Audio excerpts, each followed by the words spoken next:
அனைவருக்கும் வணக்கம். என்னுடைய பெயர் ராதிகா. வயது 30. எனக்கு திருமணமாகி இப்போது சென்னையில் கணவனுடன் வசித்து வருகிறேன். முதலில் என்னை பற்றி நான் கூறுகிறேன். நான் படித்தது வளர்ந்தது எல்லாமே திருச்சியில்தான். என் வீட்டில் மிகவும் ஸ்ட்ரிக்டாக இருப்பார்கள். இதனால் பள்ளி நாட்களில் வீடு பள்ளி என இருந்துவிட்டேன். பள்ளி படிப்பை முடித்ததுமே காலேஜ் செல்லவும் ஆரம்பித்தேன். அதன் பிறகுதான் நான் உடன் படிக்கும் தோழிகள் மூலமாக அந்தரங்களை பற்றி தெரிந்து கொள்ள ஆரம்பித்தேன். பின்பு எனக்கு அந்தரங்கத்தில் ஆர்வமும் அதிகமானது. எனக்கு வீட்டில் தனி அறை என்பதால் நான் அடிக்கடி ஆடை இல்லாமல் கண்ணாடி முன்பு நின்று கொண்டு என்னுடைய அழகவே ரசிக்க ஆரம்பித்தேன். நான் கொஞ்சம் உயரமாகவும் கலராகவும் இருப்பேன். என் இடுப்பில் அவ்வளவாக சதை எதுவும் இல்லாமல் மிருதுவாக இருக்கும். கண்ணாடி முன்பு பக்கவாட்டில் நின்றவாறே என்னுடைய முன் அழகையும் பின் அழகையும் நான் ரசிப்பேன். அப்போது நான் ஒரு ஆணுடன் தனிமையில் இருந்தால் எப்படி இருக்கும் என்று கற்பனை செய்து கொண்டே தனிமையில் இன்பம் அனுபவித்து கொண்டிருந்தேன். அப்போது திடீரென சத்தம் கேட்க நான் உடனே என்னுடைய ஆடைகளை எல்லாம் அணிந்து கொண்டு வெளியே வந்துவிட்டேன். அப்போதே ஒரு முடிவை எடுத்தேன். இந்த சுகத்தை முழுமையாக திருமணமாகி என் கணவனிடமிருந்து அனுபவிக்க வேண்டும் என்று. இனி இதுபோல் இந்த தனிமையில் இனமும் இன்பம் காணக்கூடாது என்றும் நான் யோசித்தேன். அதன் பின் அவ்வப்போது என்னுடைய உணர்ச்சிகள் அதிகமானாலும் கூட நான் எப்படியோ அதனை கட்டுப்படுத்தியும் கொண்டேன். பின்பு அப்படியே என்னுடைய கல்லூரி வாழ்க்கையும் முடிந்தது. எனக்கு தற்போது 25 வயதும் எட்டியது. எங்கள் வீட்டில் எனக்கு திருமணம் செய்யவும் முடிவு செய்தார்கள். நான் பல நாட்களாக எதிர்பார்த்த அந்த நாளும் நெருங்கியது. எனக்கு மிகவும் சந்தோஷமாக இருந்தது. பின் சிறிது மாதங்களிலேயே எனக்கு திருமணமும் முடிந்தது. நான் எதிர்பார்த்தது போல எனக்கு கணவரும் அமைந்தார். நல்ல வாட்டசாட்டமாக கம்பீரமாகவும் இருந்தார். நான் எதிர்பார்த்த அந்த நாளும் வந்தது. எங்கள் முதலிரவு தான். நான் மிகுந்த எதிர்பார்ப்புடன் அவருக்காக அறையில் காத்திருந்தேன்.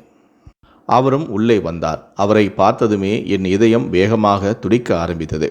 என் நீண்ட நாள் ஆசை நிறைவேறப் போகிறது என்ற ஆனந்தத்தில் நானும் இருந்தேன். அவர் என் அருகில் வந்து அமர்ந்து சிறிது நேரம் பேசினார். ஆனால் அவர் பேசிய எதையுமே நான் கவனிக்கவும் இல்லை. அவர் எப்போது என்னுடன் சந்தோஷமாக இருப்பார், எப்போது அவர் ஆரம்பிப்பார் என்று நானும் எதிர்பார்த்து காத்து கொண்டும் இருந்தேன். சிறிது நேரத்திற்கு பின் அவர் லைட்டை அணைத்துவிட்டு என் அருகில் வந்து என்னையும் அணைத்தார். நானும் அவரை அணைத்து கொண்டேன். என் இதயமும் வேகமாக துடிக்கவும் ஆரம்பித்தது. முதல் முறை என்பதால் நான் விரைவிலேயே உச்சமும் அடைந்து விட்டேன். அதன் பின் ஒரு வாரம் கொஞ்சம் நன்றாகவே இருந்தது. ஆனால் நான் எதிர்பார்த்தது போல எதுவுமே நடக்கவில்லை. அவர் விரைவிலேயே உச்சம் அடைந்து விடுவதால் எனக்கு போதிய இன்பமும் கிடைக்கவில்லை. அவரும் தினமும் 5 நிமிடத்துக்குள் எல்லாத்தையும் முடித்துவிட்டு தூங்கி விடுவார். நான் ஏமாற்றம் அடைந்து விட்டேன். நான் எதிர்பார்த்த அந்த சுகம் எனக்கு கிடைக்காமலும் நான் தவித்தேன். அப்படியே என்னுடைய நாட்களும் கழிந்தது.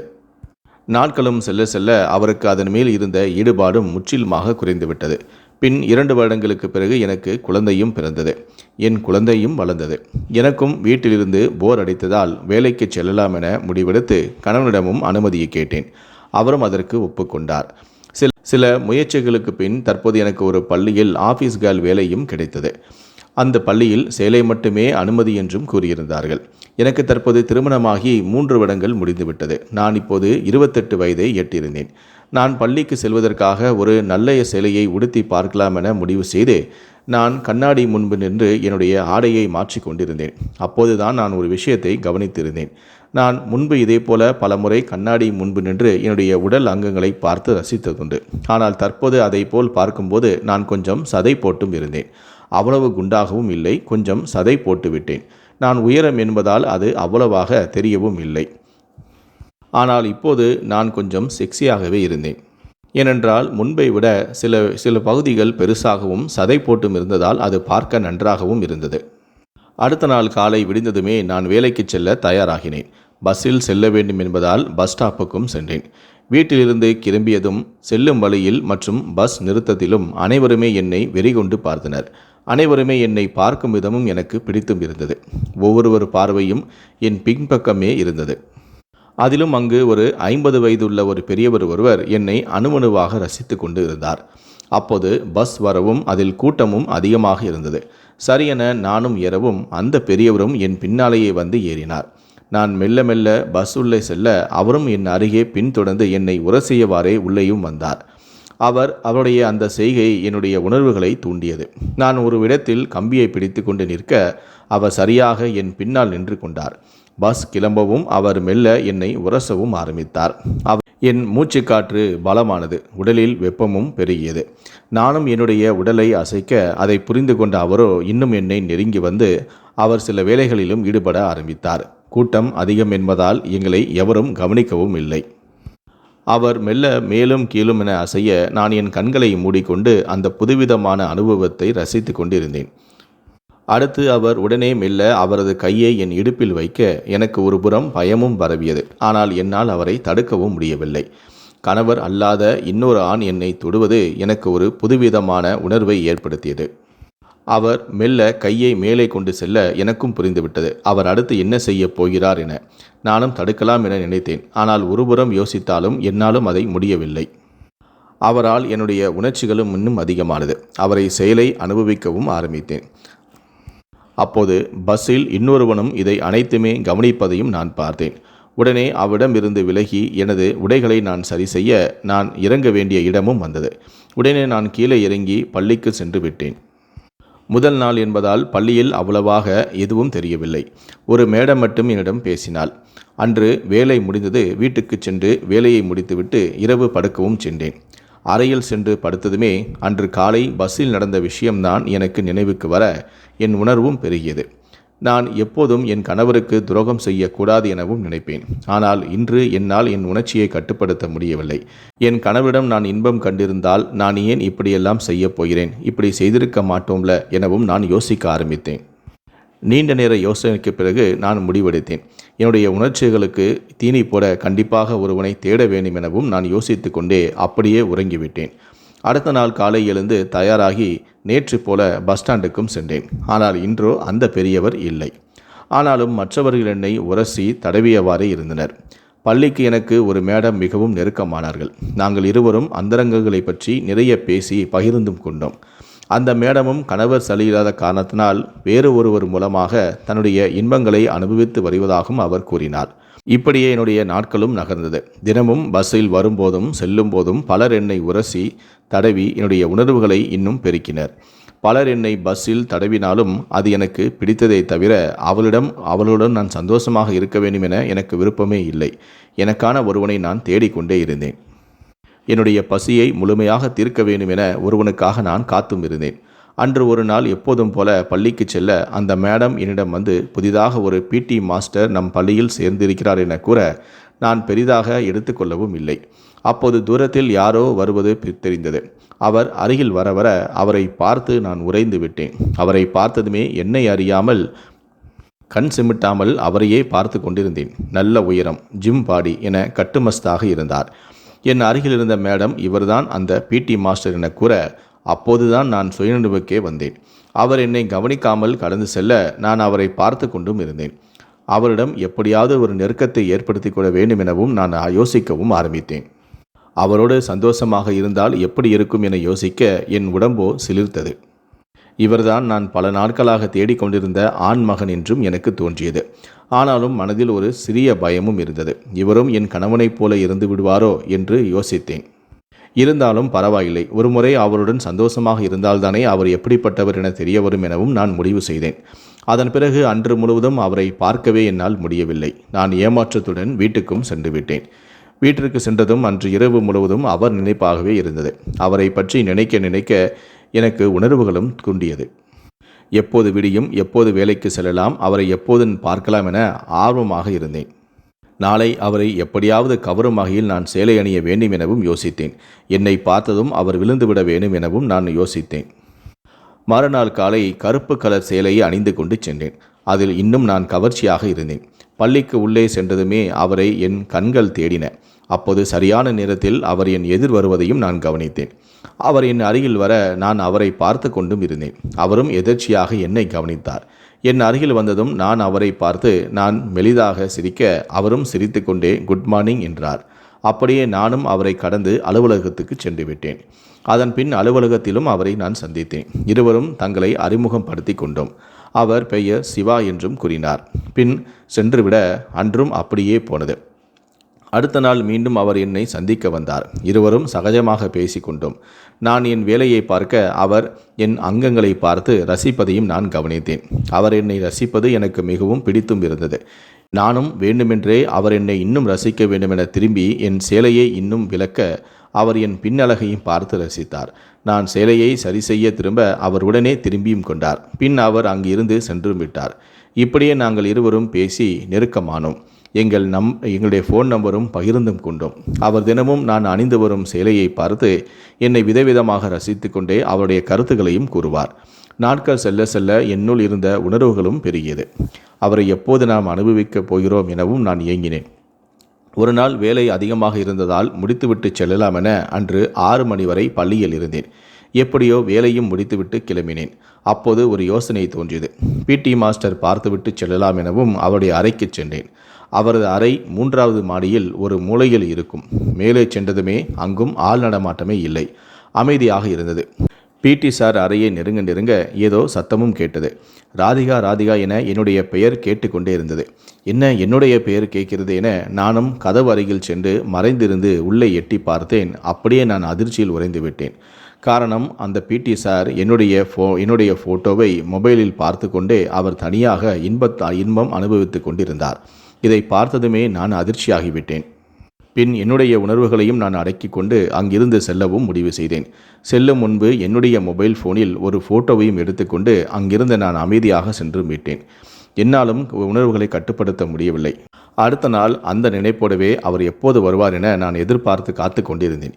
சிறிது நேரத்துக்கு பின் வந்தார். வந்தவர் என்னுடைய அழகையும் நான் உடுத்திருக்கக்கூடிய சேலையையும் ஜாக்கெட்டையும் பற்றி கூற, நான் அவரிடம், இப்படி டெய்லி நான் கட்டிட்டு வர சேலையை பார்த்து அழகாக இருக்கு என்று சொல்லுகிறீங்களே, அப்போது உங்களுடைய மனைவிலாம் ரொம்ப லக்கி என்றும் நான் சொன்னேன். அவர் உடனே சிரிக்க, நான் தைரியத்துடன் நேற்று நடந்ததை நினைத்து கொண்டு, அப்போது டெய்லி வீட்டுக்கு போனதுமே ஒரு ரொமான்ஸ் தான் என வெளிப்படையாகவே கேட்டேன். அப்போது அவர் உடனே சிலிர்த்து கொண்டே, அட போங்க, நீங்கள் வேற காமெடி பண்ணுறீங்க என்றார். நான் உடனே ஏன் அப்படி சொல்கிறீங்க என கேட்டேன். அவர் பதிலுக்கு, அவர் எனக்கு அதில் ஆர்வம் அதிகம், ஆனால் என் மனைவிக்கு அதில் ஈடுபாடே இல்லை என்றும் அவருக்கு மூடு வந்தால் மட்டுமே என்னை கூப்பிடுவாள் எனவும் வருத்தத்துடன் கூறினார். நான் என் மனதில் நமக்கு இப்படி ஒரு முரட்டாள் கிடைத்தால் தினமும் நாம் எவ்வளவு சந்தோஷமாக இருக்கலாம் எனவும் யோசித்தேன். பின் அவர், நீங்கள் எப்படி என என்னை கேட்க, நான் அதற்கு முதலில் அவர் என் கூட இருக்கணும் என்றேன். அவர் உடனே, அப்போ உங்கள் கணவர் எங்கே என கேட்டார். நான், அவர் பெங்களூருக்கு வேலை பார்க்கிறார், வாரத்தில் ஒரு முறை தான் வருவார் என்றும் சொன்னேன். உடனே அவர், அப்போ உங்கள் கணவர் வந்து ஒரு ரொமான்ஸ் தான் என்றார். நான் உடனே, அவர் வந்தாலும் எந்த ஒரு பயனும் இல்லை என கூற அவரும் புரிந்து கொண்டார். எனக்கு இப்படியெல்லாம் அமையவே இல்லை என கூற நானும் சிரித்து கொண்டே அங்கிருந்து சென்று விட்டேன். அதன் பிறகு நாங்கள் இருவரும் இன்னும் நெருக்கமாக பழக ஆரம்பித்தோம். அவர் இரட்டை அர்த்தத்தில் பேசுவது, அந்தரங்க விஷயங்களை பற்றி பேசுவதென இருந்தது. எங்கள் இருவருக்கும் ஒருவரை ஒருவர் பிடித்தும் இருந்தது. இருவருக்கும் அதில் ஆர்வமும் ஈடுபாடும் அதிகமாக உள்ளது. இருவரும் இதை நாங்கள் புரிந்தும் கொண்டோம். ஆனால் வெளிப்படையாக காட்டிக்கொள்ளாமல் இருந்தோம். ஆனால் அவர் என்னை பார்க்கும் போதெல்லாம் உரசுவதும், என் இடுப்பை தொடுவதும் கிள்ளுவதும் என, என் பின்பக்கம் தடவுவதும் என என்னுடைய உணர்வுகளை மேலும் தூண்டினார். அதனால் இவ்வாறு செய்வது ஒரு புதுவிதமான சுகத்தையும் கொடுத்தது.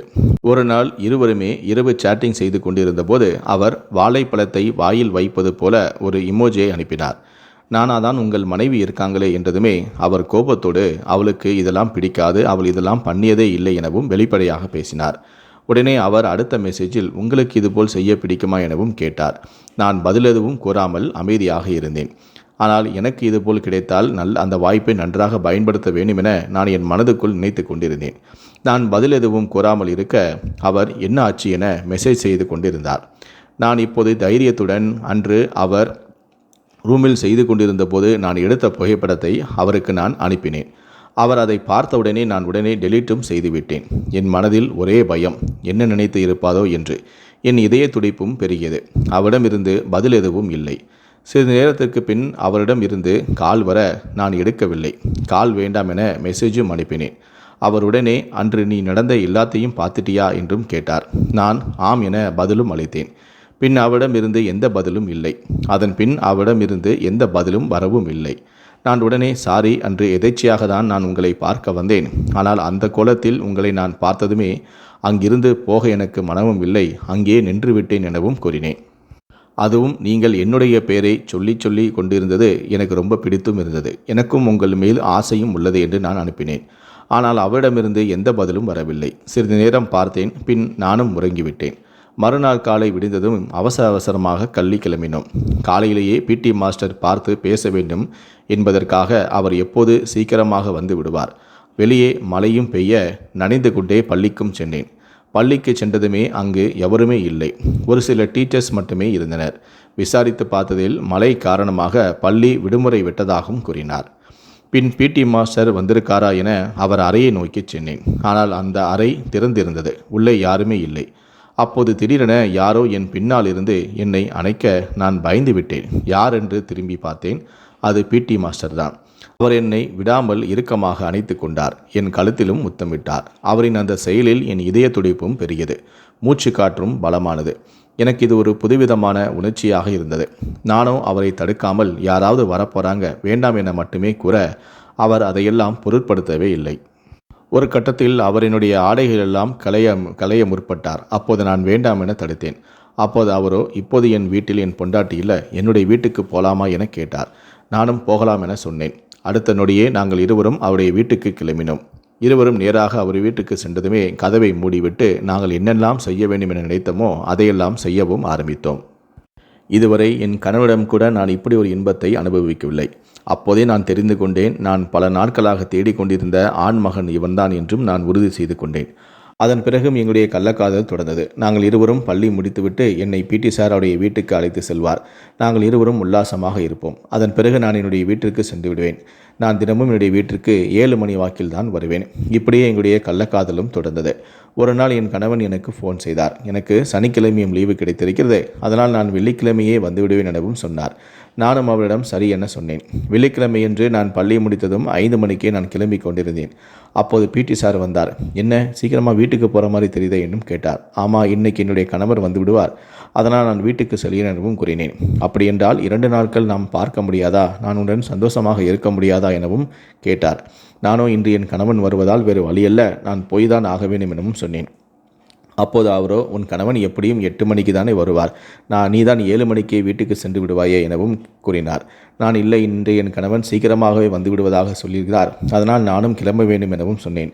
அப்போது அவரோ, சரி நீ என்னுடைய வீட்டுக்கு வா, நானே உன்னுடைய வீட்டுக்கு கொண்டு போய் என்னுடைய பைக்கில் விடுகிறேன், கொஞ்ச நேரத்திலே நீ கிளம்பி விடலாம், 2 நாட்கள் உன்னை பார்க்காமல் என்னால் இருக்க முடியாது எனவும் கூறினார். நானும் அதன் பிறகு வேறு வழியில்லாமல் நானும் அதற்கு ஒப்புக்கொண்டேன். நானும் பிடி சாரோடு அவருடைய வீட்டிற்கு சென்றேன். ஆனால் போகும் வழியிலேயே நான் பிடி சாருடன் பைக்கில் செல்வதை என் கணவர் பார்த்து விட்டார். பார்த்து அதிர்ச்சி அடைந்தார். என்ன, என் மனைவி வேறு யாரோ ஒரு ஆணுடன் செல்கிறாரே என பார்த்து அவர் அதிர்ச்சி அடைந்தார். நானும் பிடி சாரோடு சென்று அவருடன் உல்லாசமாக இருந்துவிட்டு வீட்டுக்கு வந்தேன். ஆனால் நான் வருவதற்குள்ளேயே என் கணவன் வீட்டில் இருந்தார். இது எனக்கு அதிர்ச்சியை கொடுத்தது.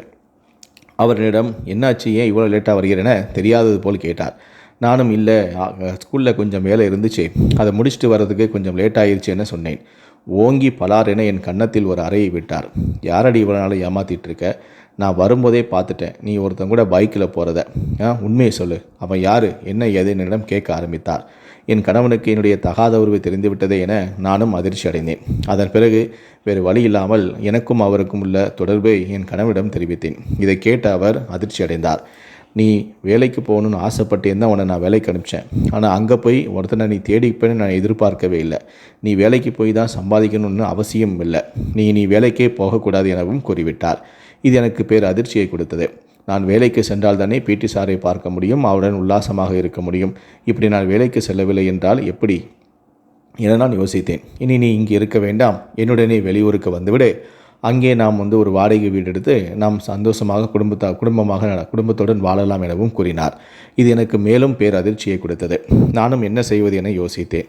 உடனடியாக இது குறித்து என்னுடைய காதலனான பிடி சாருக்கு சொன்னேன். நம்முடைய தகாதொருவு என் கணவனுக்கு தெரிந்துவிட்டது. அவர் உடனடியாக வேலையை விட்டுவிட்டு என்னுடனே வெளியூருக்கு வந்துவிடு, இனி அங்கேதான் வாழப் போகிறாய் என்று என்னிடம் சொல்லிவிட்டார்.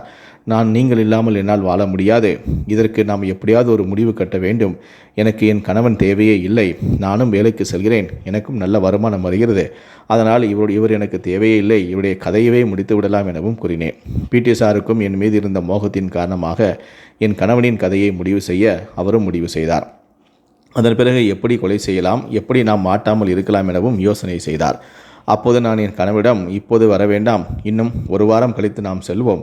அதுக்குள்ளே நம்முடைய திங்ஸ் எல்லாமே நான் பேக் செய்து வைத்திருக்கிறேன். நீங்கள் சென்று வீடெல்லாம் பார்த்துவிட்டு அடுத்த வாரம் வாருங்கள், நாம் அடுத்த வாரம் செல்லலாம் எனவும் சொன்னேன். அவரும் அதற்கு ஒப்புக்கொண்டு கிளம்பிவிட்டார்.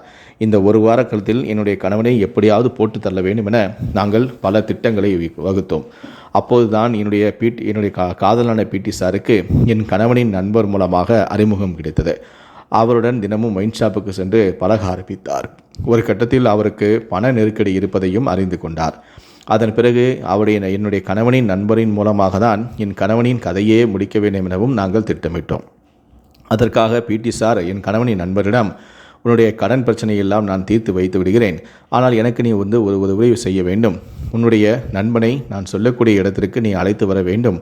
அவருடைய கதையை நான் முடிக்க வேண்டும். அதற்காக நான் கூலிப்படையெல்லாம் ஏற்பாடு செய்துவிட்டேன். நீ அந்த இடத்திற்கு உன்னுடைய நண்பனை அழைத்து வந்தாலே போதும் எனவும் கூறி, நான் உன்னுடைய கடனை எல்லாம் அடைத்து விடுவேன் எனவும் ஆசை வார்த்தை கூறினார். அதற்கு மயங்கி போன அவருடைய நண்பரும் அதற்கு ஒப்புக்கொண்டார். நானும் என் கணவனும் வீட்டில் எல்லா பொருட்களையும் எடுத்து வைத்து கொண்டிருக்கும் போது எதேச்சியாக அவருடைய நண்பர் வீட்டுக்கு வர, என்னப்பா பேக்கிங்லாம் பண்ணிகிட்டு இருக்க மாதிரி இருக்குது, இன்னும் வீட்டை காலி பண்ணிட்டு போறியா என்று பேச்சு கொடுத்தார். என்னுடைய கணவனும், ஆமாப்பா நான் வெளியூர்களவே செட்டில் ஆக போகிறேன் என்று சொல்ல, அப்போ கடைசியாக எனக்கு ஒரு ட்ரீட் கொடுத்துட்டு போ என்று கேட்க, என் கணவரும் வேறு வழி இல்லாமல் சரி வா என அவருடன் சென்றார். அதன் பிறகு இரவு என்னுடைய காதலன் எங்கு வர சொன்னானோ அந்த பகுதிக்கு என் கணவனை அவருடைய நண்பர் அழைத்து சென்றார். அங்கு இருவரும் மது அருந்தினார்கள். என் கணவனுக்கு மது போதை அதிகமானது. அந்த சமயத்தில் பிடி சார் கூலிப்படையுடன் அந்த இடத்திற்கு சென்றார். அங்கு பிடி சாரும் கூலிப்படையும் வந்ததையும் பார்த்ததும் என் கணவன் அதிர்ச்சி அடைந்தார். அதன் பிறகு அனைவரும் சேர்ந்து என் கணவனை தாக்கி கழுத்தை நெரித்தும் கொலை செய்து அங்கேயே போட்டுவிட்டு வந்துவிட்டார்கள். மறுநாள் அந்த இடத்திற்கு ஆள் நடமாட்டம் வர அங்கு என் கணவன் இறந்து கிடப்பதை பார்த்து அதிர்ச்சியான அவர்கள் உடனடியாக இது குறித்து போலீசாருக்கும் தெரிவித்தார்கள். போலீசாரும் சம்பவ இடத்திற்கு வந்து என் கணவனின் உடலை கைப்பற்றி பிரேத பரிசோதனைக்காக அனுப்பி வைத்து கொலை வழக்கு பதிவு செய்து தீவிரமான விசாரணையை மேற்கொண்டார்கள். அப்போது தான் என்னுடைய கணவனை அவருடைய நண்பர் இந்த பகுதிக்கு அழைத்து வந்ததை ஒரு சிலர் பார்த்திருப்பதாக போலீசாரிடம் தெரிவித்தார்கள். அதன் பிறகு போலீசார் என்னுடைய கணவனின் நண்பனை தேட அவரோ தலைமறைவாகிவிட்டார். அதன் பிறகு போலீசாரின் சந்தேக பார்வை என் மீது திரும்பியது. என்னிடமும் இது தொடர்பாக விசாரணை செய்ய என்னையும் காவல் நிலையம் அழைத்து சென்று விசாரணை செய்தார்கள். அப்போது என்னுடைய செல்போனையும் கைப்பற்றி போலீசார் ஆய்வு செய்தனர். அப்போது அந்த இரவில் என்னுடைய காதலான பிடி சார் என் கணவனை கொலை செய்துவிட்டு எனக்கு ஃபோன் செய்து எல்லாமே நல்லபடியாக முடிந்துவிட்டது, என் கணவனை நான் கொன்றுவிட்டேன் என என்னிடம் ஃபோன் போட்டு சொல்லியிருந்தார். அதனால் போலீசார் என்னுடைய செல்போனை ஆய்வு செய்யும் போது இந்த நம்பர் யார், இவர் எதற்காக இத்தனை மணிக்கு உங்களுக்கு ஃபோன் செய்ய வேண்டும் என துருவி விசாரணையை மேற்கொண்டனர். நானும் இல்லை, அவர் பிடி சார் தான், என்னுடைய பள்ளியில் வேலை செய்பவர் தான், நான் ஊருக்கு செல்வதாக என்று சொல்லியிருந்தேன். அதனால் தான் அவர் இன்று இரவு எனக்கு ஃபோன் செய்திருந்தார் என்று சொல்லி நான் எப்படியோ சமாளித்தேன். ஆனால் அதற்குள்ளாகவே தலைமறைவாக இருந்த என் கணவனினுடைய நண்பன் மாட்டிவிட்டான் போலீசாரிடம். அவரிடம் போலீசார் தங்களுடைய பாணியில் விசாரணை மேற்கொள்ள அவன் அனைத்து உண்மைகளையும் சொல்லிவிட்டான். அதனால் நான் சொன்னது பொய் என்பதையும் போலீசார் கண்டுபிடித்து விட்டனர். அதன் பிறகு போலீசார் என்னிடமும் கிடுக்குப்பிடி விசாரணை மேற்கொள்ள நானும் இதற்கு மேல் மறைக்க முடியாது என அனைத்து உண்மைகளையும் சொல்லிவிட்டேன். அதன் பிறகு என்னுடைய வாக்குமூலத்தின் அடிப்படையிலும் என் கணவனின் நண்பனின் வாக்குமூலத்தின் அடிப்படையிலும் போலீசார் கொலை வழக்கு பதிவு செய்து பிடி சாரையும் மற்றும் அவருக்கு துணையாக இருந்த கூலிப்படையும் கைது செய்தனர். இந்த சம்பவமானது எங்கள் பகுதியில் பெரும் பரபரப்பையும் அதிர்ச்சியையும் ஏற்படுத்தியது.